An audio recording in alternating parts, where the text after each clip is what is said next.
Welcome back. A Senate Judiciary Subcommittee holding a hearing last week examining alleged Muslim Brotherhood influence operations inside the United States.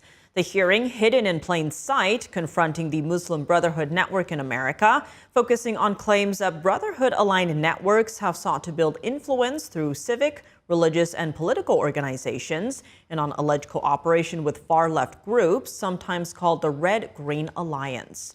Joining us now is Kyle Shiedler, Director and Senior Analyst for Homeland Security and Counterterrorism at the Center for Security Policy. Kyle, thank you so much for joining us. Always great to see you. Now, you actually testified on this very topic before Congress last week. What was your main message during that testimony? Well, one of the things I was trying to get across to the senators was the depth and just the extent of the Muslim Brotherhood influence in the United States.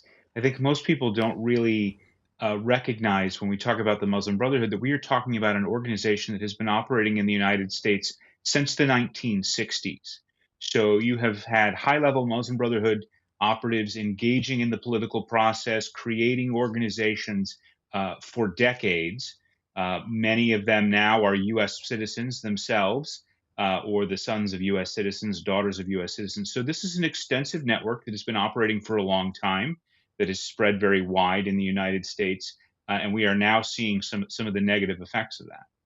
And drilling into that very quickly, at its core, what is the Muslim Brotherhood and why is the organization now facing increased scrutiny from some lawmakers and the federal government?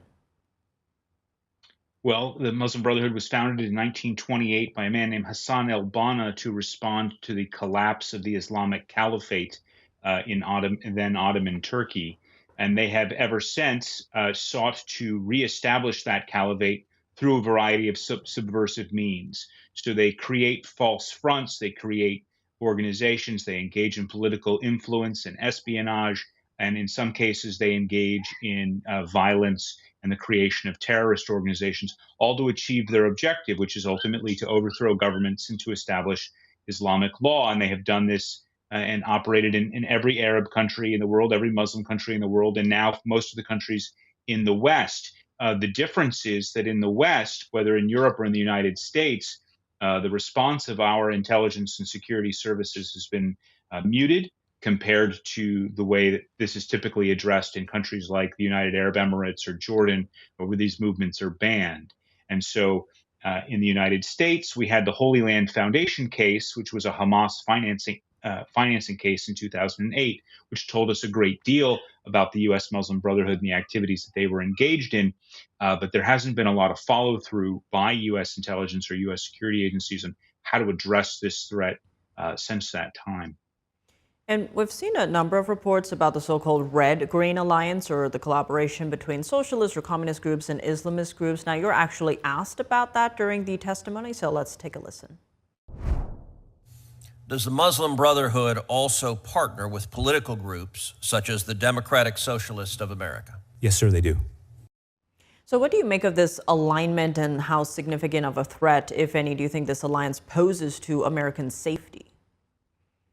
I think it's very significant. If you go back into the history of Islamism, whether it was the overthrow of the king of Egypt by the Brotherhood and the free officers that brought Abdel Nasser to power, whether you go back to the PLO training the Iranian IRGC and Hezbollah how to conduct terrorism, this alliance between the left and Islamism has long been a very successful revolutionary alliance, and they're able to do a lot of damage. In our modern context, we have seen, for example, groups like CARE soliciting funds and supporting Democratic Socialist of America candidates. We've seen DSA candidates in turn endorse and support Abdel El-Sayed in Michigan, for example, and other individuals who appear to have Brotherhood links who have been running for political office. So this is an alliance of convenience in many ways, but they support each other's endeavors because they have the same overall objective, which is the undermining and the overthrowing of the U.S. Constitution.